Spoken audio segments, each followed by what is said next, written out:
Jumpa lagi di channel Kerot Susu. Novel Dr. Genius Fang Qiu. Bab 235. Feng Xuexin pergi. Dengan satu pasang tangan yang lebih sedikit, Fang Qiu harus menuliskan resep dan mengukur obat pada saat bersamaan. Karena semua orang sakit di kota datang menemui dokter dalam beberapa hari terakhir, klinik itu agak sepi pagi itu. Masih ada pasien setiap sekarang dan kemudian tetapi tidak seperti beberapa hari yang lalu.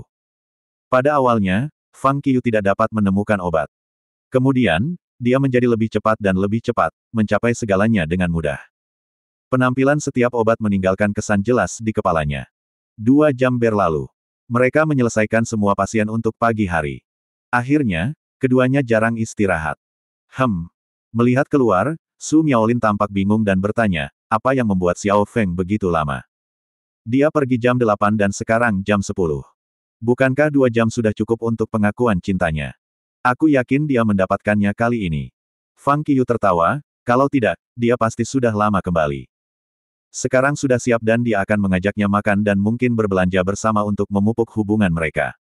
Bukankah begitu? Betul. Su Miaolin mengangguk dan melangkah ke meja konsultasi. Kuharap Xiao Feng bisa mengambil kesempatan ini. Sudah waktunya baginya untuk menikah. Setelah itu, dia duduk di samping meja. Pada saat itu juga, Peter derai. Terdengar derap langkah kaki. Mendongak, Fang Qiu melihat sosok yang akrab berlari cepat ke arah mereka. Fang Qiu mengenal pria ini, kerabat salah satu dari 13 pasien yang diracuni. Kabar buruk. Kabar buruk. Begitu dia memasuki klinik, pria itu berteriak pada Fang Qiu dan Su Miaolin. 2 dokter surgawi, lari cepat sebelum terlambat. Apa masalahnya? Fang Qiu naik dan bertanya dengan cemberut. Dia merasa sedikit khawatir. Ini Dr. Feng. Dia diculik. Orang-orang yang menangkapnya datang ke sini. Mereka bersumpah akan menghancurkan klinik. Lari cepat. Begitu mereka sampai di sini, Anda tidak akan memiliki kesempatan untuk melarikan diri. Pria itu mendesak dengan cepat. Apa? Setelah mendengar berita itu, Su Miaolin tiba-tiba mengubah wajahnya dan bertanya, maksudmu, Xiao Feng diculik? Pelan-pelan. Apa yang sebenarnya terjadi? Katakan padaku segalanya. Fang Qiu berkata dengan tergesa-gesa. Dia tahu Su Miaolin khawatir. Lagi pula, Feng Xuexin adalah putra dari teman lamanya. Pria itu melirik ke jalan di luar klinik, menemukan tidak ada yang aneh, dan kemudian berkata sekaligus, ini masalahnya. Hari ini Dr. Feng membawa wanita kepala mafia di daerah ini. Ketua tidak ada pussover. Begitu dia mendengar pengakuan cinta Dr. Feng, dia menculiknya karena marah. Saya kebetulan lewat dan melihat semuanya. Itu saja. Saya di sini hanya untuk memberitahu Anda bahwa Anda harus lari dan saya sebaiknya pergi sekarang. Begitu dia selesai, dia mendesak beberapa kali lagi sebelum pergi. Wajah Su Miaolin tampak mengerikan. Fang Qiu memiliki sinar dingin di matanya. Baru saja, mereka mengolok-olok pengakuan cinta Feng Xuexin. Siapa yang akan melihat masalah besar ini muncul dalam sekejap mata? Pada saat itu, 7 atau 8 pria bertampang kekar berlari ke klinik. Lengan mereka ditutupi oleh tato. 2 dari mereka masing-masing membawa pipa baja. Hancurkan! Teriak pria yang memimpin. Kelompok itu hendak menghancurkan klinik tanpa penjelasan. Hentikan! Fang Qiu berkata dengan dingin, siapa yang berani mematahkan satu item di sini tidak akan bisa tetap berdiri. Setelah dia mengatakan itu, sekelompok pria berhenti sekaligus. Bukan karena takut tetapi seolah-olah mereka telah mendengar lelucon yang hebat, mereka saling memandang dan tertawa keras pada saat yang sama. Hah! Setelah menjadi pengganggu selama bertahun-tahun, mereka akhirnya menemukan yang sulit. Seorang anak muda. Anak muda, kamu agak berani. Pria dalam memimpin melirik Fang Qiu dan mengangkat satu kaki, menendang bangku. Dentang. Aku baru saja menendang. Tidak hanya bangku, tapi aku juga akan pergi ke lemari obat. Maka itu akan menjadi plak. Apa yang bisa kamu? Sebelum dia bisa selesai, Fang Qiu mencibir sambil bergerak cepat ke pria yang kuat. Dia melemparkan pukulan dengan lengan kanannya dan pria itu terbang langsung setelah ledakan keras. Setelah melihat ini, yang lain tertegun. Kemudian mereka berteriak seketika, sial. Anda mulai duluan. Pukul dia. Mereka menuduh Fang Qiu dengan tongkat baja mereka seolah-olah ingin memakannya hidup-hidup. Awas. Su Miaolin sangat prihatin. Saat berikutnya, dia tercengang. Bang, bang, bang. Ada suara jatuh yang terus-menerus.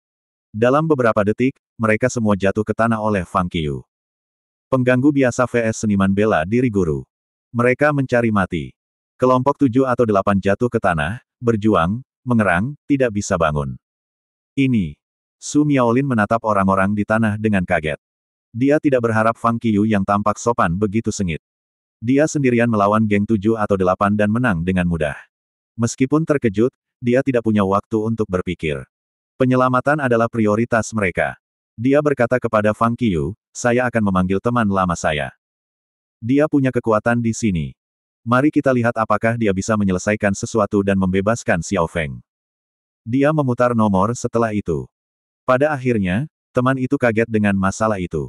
Kepala mafia ini cukup kuat di wilayah kita, seorang master kungfu. Saat itu tidak ada yang berani mengacaukannya. Bagaimana Xiao Feng mendapat masalah dengannya? Dari ujung lain telepon terdengar suara yang bermartabat dan serius. Saya tidak tahu. Anda tahu bahwa kita tidak bisa membiarkan apapun terjadi pada Xiao Feng atau saya tidak akan bisa menjelaskannya kepada teman lama saya. Anda harus melakukan yang terbaik untuk menangani ini dan memastikan keamanan Xiao Feng. Su Miaolin menghela nafas. Baik. Saya akan lihat apa yang dapat saya lakukan. Panggilan berakhir. Su Miaolin berbalik. Dia melihat Fang Qiyu mengangkat pria besar yang bertanggung jawab. Siapa yang mengirimmu? Tanya Fang Qiyu terus terang. Pria kekar mendengus sebelum menjawab. Jangan melebih-lebihkan dirimu sendiri. Bos saya jauh lebih kuat. Anda akan menderita. Aku bertanya siapa yang mengirimmu ke sini. Saat dia bertanya, Fang Qiyu memindahkan tangannya dari kerah pria kekar itu ke bahunya dan tiba-tiba terjepit dengan paksa. Aduh! Pria kekar itu berteriak sekaligus. Belum lagi Fang Qiyu, jika seorang pria biasa meremas pundaknya, rasa sakit dan ketidaknyamanan sudah sulit ditanggung. Bagaimana mungkin pria besar itu bisa bertahan menghadapi kekuatan besar Fang Qiyu? Saya menjawab. Saya akan mengatakannya. Pria kekar menyerah dalam hitungan detik. Siapa ini? Fang Qiyu melepaskan tangannya saat dia bertanya. Ini bos kami, Xiang Yifei, jawab pria besar itu. Kenapa kamu datang ke sini untuk menghancurkan klinik? Fang Qiyu terus bertanya. Karena. Pria besar itu ragu-ragu. Katakan. Wajah Fang Qiyu menjadi lebih suram dan suaranya menurun.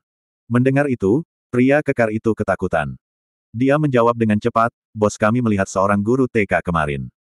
Dia mengakui cintanya tetapi dia tidak menerimanya. Pada akhirnya, dia mengungkapkan identitasnya tetapi dia tetap pada penolakan.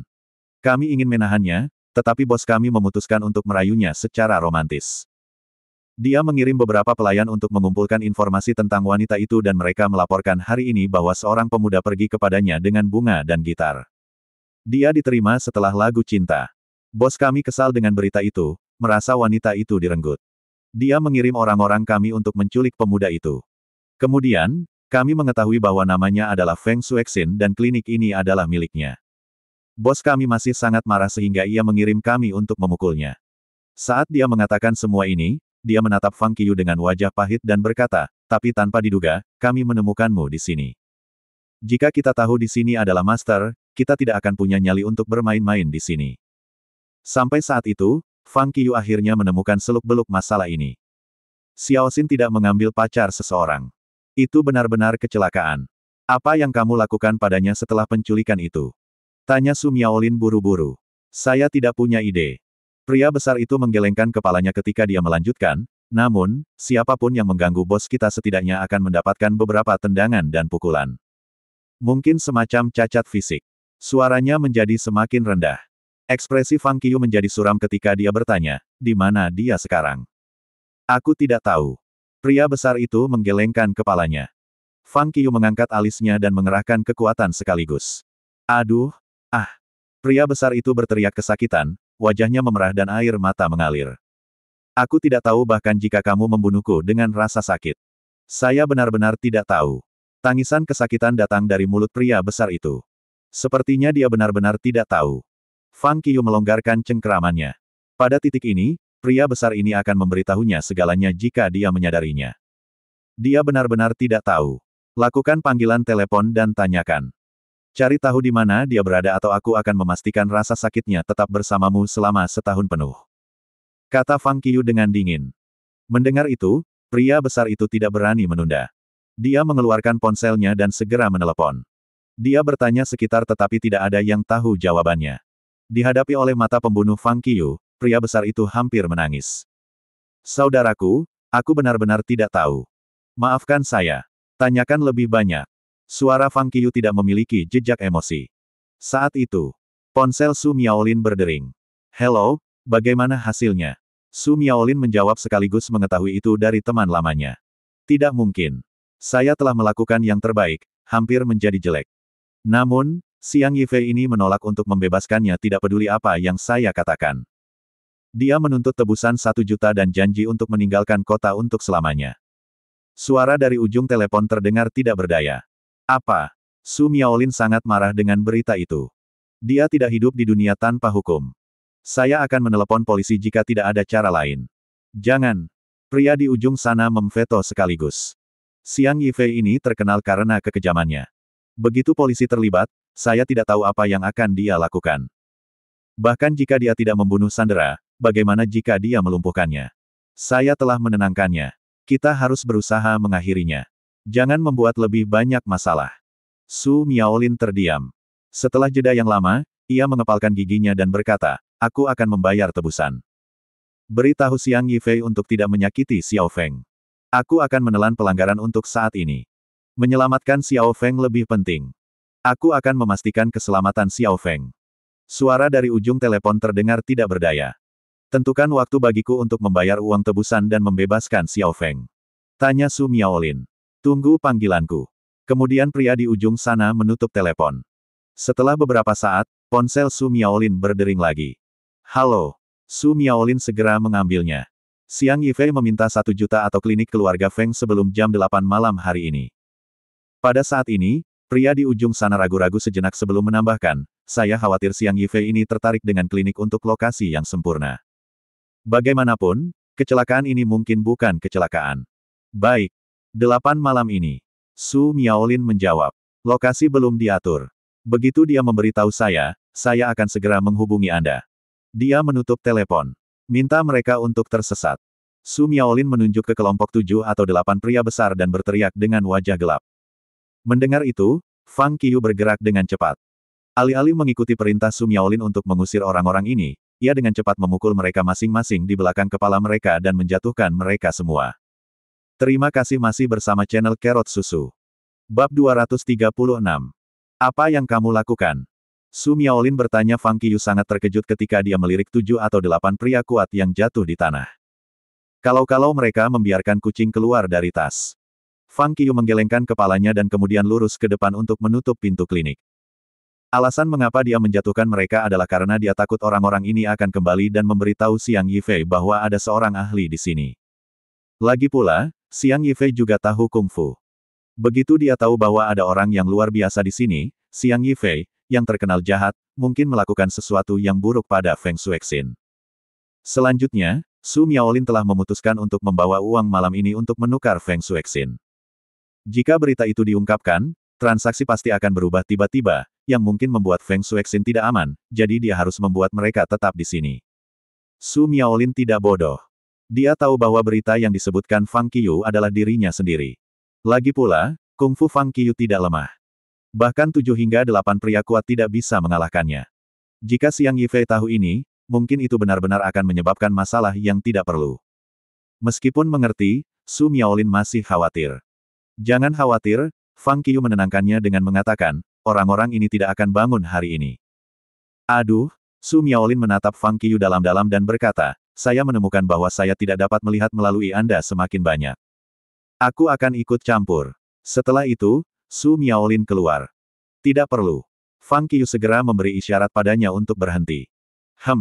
Su Miaolin berhenti, berbalik untuk melihat Fang Qiyu dengan bingung. Aku akan menyelamatkannya sendirian tanpa uang, kata Fang Qiyu sangat setuju. Kamu? Tanya Su Miaolin terkejut. Kali ini, dia benar-benar terkejut. Dia tidak bisa membayangkan bagaimana seorang remaja yang sopan bisa mengucapkan kata-kata yang keras dan percaya diri. Ya, itu aku. Fang Qiyu mengangguk dengan lembut saat dia mengulurkan tangan kanannya dan menepuk meja di dekatnya. Klik. Hanya dengan tepukan lembut, meja klinik tiba-tiba hancur. Melihat ini, Su Miaolin segera membuka matanya lebar-lebar. Dia memandang Fang Qiyu dengan sangat tak percaya, benar-benar tercengang. Ini, Su Miaolin menunjuk ke meja yang telah hancur berkeping-keping. Dia sangat terkejut sehingga dia tidak bisa berbicara sama sekali. Jangan khawatir, Fang Qiu tersenyum dan berkata, saya berlatih kungfu. Selusin orang biasa tidak bisa mengalahkan saya. Biarkan aku pergi sendiri malam ini. Pada saat ini, Su Miaolin benar-benar merasa bahwa dia benar-benar tidak mengenal siswa ini. Bisakah kamu melakukan itu? Bagaimana melakukan? Aku bisa melakukan itu. Fang Qiu mengangguk setuju dan berkata, jangan khawatir, aku akan membawa Feng Xuexin dan kompensasi dari meja ini kembali. Tidak peduli seberapa hebatnya dia tidak bisa sehebat muridmu. Siapa saya? Saya seorang guru. Pada jam 7.30 malam, di halaman belakang klinik, telepon seluler Su Miaolin berdering. Di. Mengambil ponsel, Su Miaolin bertukar pandang dengan Fang Qiu dan kemudian segera menelepon. Tempat itu sudah dikonfirmasi, di ujung lain telepon, teman lama itu berkata, pada pukul 8, ada beberapa pabrik di udara terbuka di utara kota. Jika Anda ingin menyelamatkannya, Anda bisa pergi ke sana. Seseorang akan membawamu masuk ketika kamu sampai di sana. Oke, aku paham. Su Miaolin mengangguk dan menutup telepon. Aku mendengar itu, sebelum Su Miaolin memberitahunya, Fang Qiu berkata langsung, di udara terbuka di utara kota. Su Miaolin terkejut. Fang Qiu berjarak setidaknya 3 meter dari saya. Dalam hal ini, bagaimana dia bisa mendengar suara dengan sangat jelas di telepon? Aku masih sedikit khawatir, kata Su Miaolin dengan cemas, bagaimana kalau aku pergi denganmu? Anda dapat yakin? Fang Qiu menggelengkan kepalanya sambil tersenyum dan berkata, saya berjanji tidak akan terjadi apa-apa. Tetap di rumah dan tunggu kabar baik saya. Tepat setelah itu, dia berjalan keluar langsung, meninggalkan klinik, dan langsung menuju ke udara terbuka di utara kota. Hanya ada Su Miaolin, yang tidak bisa tidak khawatir, di klinik. Pada jam 7.55, Fang Qiu datang ke pintu pabrik di atas bukit sesuai dengan perjanjian. Seperti yang diharapkan, di kejauhan, dia melihat 3 orang berjaga di gerbang pabrik. Kamu adalah orang yang datang untuk menebus Feng Xuexin. Melihat Fang Qiu, penjaga gerbang datang sekaligus. Iya nih. Fang Qiu mengangguk. Di mana uang itu? Pria itu bertanya. Ayo kita bicarakan setelah masuk ke dalam, kata Fang Qiu dengan tenang. Mendengar itu, ketiga pria itu saling memandang ketika mereka mencibir dengan jijik dan kemudian mencari Fang Qiu. Setelah memastikan bahwa Fang Qiu tidak membawa senjata berbahaya, seperti pisau dan senjata, mereka menepuk pundaknya dan berkata, masuk.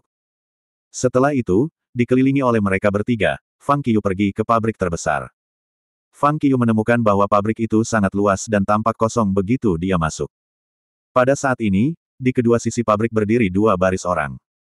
Sekilas, ada sekitar 30 hingga 40 orang. Jumlah orang ini sangat besar untuk sebuah kota kecil. Ketika Fang Qiu mendongak, dia melihat bukit ban tua di dinding pabrik. Seorang pria parubaya bertelanjang dada dan berkulit gelap yang tampak kekar berbaring di ban dengan cerutu murah di mulutnya. Orang ini adalah Xiang Yifei. Dia memang seorang praktisi seni bela diri, jika tidak, dia tidak akan menjadi lalim. Setelah melihat Xiang Yifei, Fang Qiu diam-diam mengangguk. Sementara itu, Xiang Yifei juga melihat ke atas dan ke bawah pada Fang Qiu sambil tersenyum. Dia menemukan bahwa anak laki-laki di depannya sebenarnya tidak takut sama sekali. Di mana dia? Fang Qiu bertanya langsung. Di mana uangnya? Xiang Yifei dengan santai bertanya dengan mudah, 1.000.000 yuan bukanlah jumlah yang kecil. Kenapa Anda tidak punya kasing untuk uang itu? Saat berbicara, Xiang Yifei menyipitkan matanya dengan wajah dingin. Apakah kamu tidak tahu kita punya Alipay dan WeChat?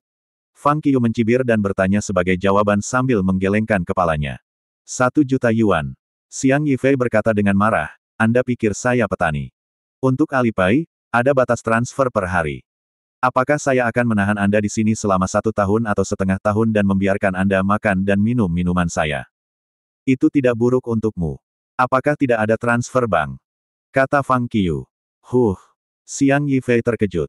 Kemudian dia mencibir dan berkata, kamu pandai berbicara dengan fasih. Tapi saya tidak membeli ini. Ayo, tampar dia dulu dan beritahu dia wilayah siapa itu. Sementara dia berbicara, 4 atau 5 orang kuat segera mengepung Fang Qiu. Tunggu sebentar, teriak Fang Qiu. Kemudian dia memandang Xiang Yifei dan bertanya, apakah kamu tidak memiliki kesadaran hukum dalam pikiranmu? Haha. Mendengar ini, Xiang Yifei tertawa. Semua orang di pabrik juga tertawa keras. Kesadaran hukum.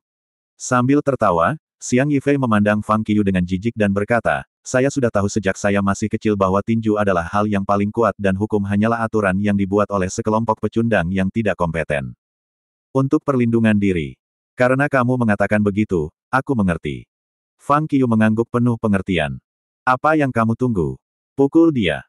Teriak Xiang Yifei dengan dingin. 4-5 orang itu datang sekaligus, melambaikan tangan ke arah wajah Fang Qiu dengan mencibir. Bang! Tapi saat berikutnya, suara nyaring terdengar. Sebelum orang pertama memukulnya dengan tinju, Fang Qiu langsung menendang pria kuat sebelum dia keluar tanpa ragu-ragu. Mereka semua tercengang. Sialan, beraninya kau menyerang balik. Kamu mencari mati. Saudara, bunuh ini. Untuk sesaat, mereka semua marah, bergegas mengelilingi Fang Qiu dengan cepat. Melihat ini, Fang Qiu mencibir dan bergerak. Dia cukup tangkas dan cepat beraksi, menggunakan tangan dan kakinya bersamaan dengan kedipan cepat tubuhnya. Bang, bang, bang. Suara demi suara datang. Pada awalnya, Fang Qiu berada di posisi yang lebih rendah dalam hal jumlah, tetapi langsung, dia tanpa ampun mengusir mereka semua yang bergegas mendekatinya. Yang lain agak takut, tetapi Fang Qiu tidak memberi mereka kesempatan sama sekali. Dia mengambil inisiatif untuk melakukan serangan, seperti citah di hutan. Dia melintasi kerumunan sangat cepat, menendang semua orang tentu ketika dia mencapai mereka. Hanya dalam beberapa detik, 30 hingga 40 orang di pabrik semuanya jatuh ke tanah. Tangisan kesakitan terdengar di mana-mana. Sepintas, tidak ada yang bisa berdiri lagi. Adegan ini membuat wajah Xiang Yifei langsung murka. Ternyata kamu adalah pria yang tangguh. Menatap Fang Qiu, Xiang Yifei melompat turun dari tumpukan ban dan berkata dengan suara dingin, namun, kamu berani memukul orang-orangku di tempatku. Anda pikir Anda luar biasa karena Anda memiliki sedikit kekuatan, bukan? Sekarang, saya akan memberitahu Anda siapa yang benar-benar hebat. Luar biasa. Fang Qiu mencibir dengan jijik dan berkata, bukankah kamu hanya seorang praktisi seni bela diri? Xiang Yifei terkejut, dan wajahnya sedikit gelap. Dia menatap Fang Qiu dan bertanya, kamu juga tahu praktisi seni bela diri? Baru saja, dia menonton dengan sangat hati-hati. Ketika Fang Qiu memukul mereka, apa yang dia gunakan hanya beberapa gerakan umum, dan dia tidak menggunakan kekuatan internal sama sekali, jadi Xiang Yifei menilai bahwa Fang Qiu hanyalah Jack dari semua perdagangan. Karena kamu sangat ingin tahu, aku akan memberitahumu apa itu ahli. Menghadapi pertanyaan Xiang Yifei, Fang Qiu mencibir. Ledakan. Kemudian dia melepaskan momentum seluruh tubuhnya tiba-tiba. Semacam momentum yang sangat mengerikan muncul dari Fang Qiu tiba-tiba, seperti ledakan angin yang tak terlihat. Meskipun tidak bisa dilihat dengan jelas, Xiang Yifei bisa merasakan keberadaan momentum dengan jelas. Yang paling penting, di bawah tekanan momentum, Xiang Yifei tidak bisa menahan diri untuk menggigil. Apa? Bagaimana mungkin? Pada saat ini, Xiang Yifei membuka matanya lebar-lebar dan menatap Fang Qiu dengan ngeri dan tidak percaya. Menilai dari momentum saja, dia tidak hanya orang yang tidak biasa tetapi juga ahli super di level unggul bela diri setidaknya. Bagaimana dia bisa menjadi marsial superior? Bagaimana dia bisa begitu kuat? Dia meraung di dalam hatinya. Xiang Yifei hanya merasa haus di tenggorokannya dan bahkan merasa sulit untuk menelan. Sekarang, katakan padaku, di mana dia? Kata Fang Qiu dengan dingin sambil menatap Xiang Yifei. Hehe. Xiang Yifei punya mulut seperti amplas dan tidak mau menolak sama sekali. Dia hanya bisa melihat Fang Qiu dengan ngeri dan berkata sambil terus mundur, dia telah dikirim olehku. Saya hanya seorang praktisi seni bela diri yang lebih rendah. Bagaimana cara bersaing dengannya? Mungkin tuanku bisa bersaing dengannya jika dia ada di sini. Dia bisa mengamuk di kota kecil, tetapi di hadapan ahli yang sebenarnya, dia benar-benar takut. Di dunianya, tinjunya adalah yang paling kuat, tetapi di hadapan tinju yang lebih kuat daripada tinjunya, ia menjadi pengecut. Kemana kamu mengirimnya? Keluar kota. Xiang Yifei melangkah kembali ke tumpukan ban tua dan hampir jatuh ke tanah saat dia condong. Lalu dia berkata sambil gemetar ketakutan, sekarang, mereka sudah di jalan. Berapa lama mereka pergi? Fang Qiu bertanya dengan dingin saat wajahnya menjadi gelap. 10 menit, jawab Xiang Yifei buru-buru. Cukup kirim dia pergi. Itu dia. Fang Qiu tidak percaya padanya. Setibanya di tempat yang ditunjuk, mereka akan mematahkan kakinya.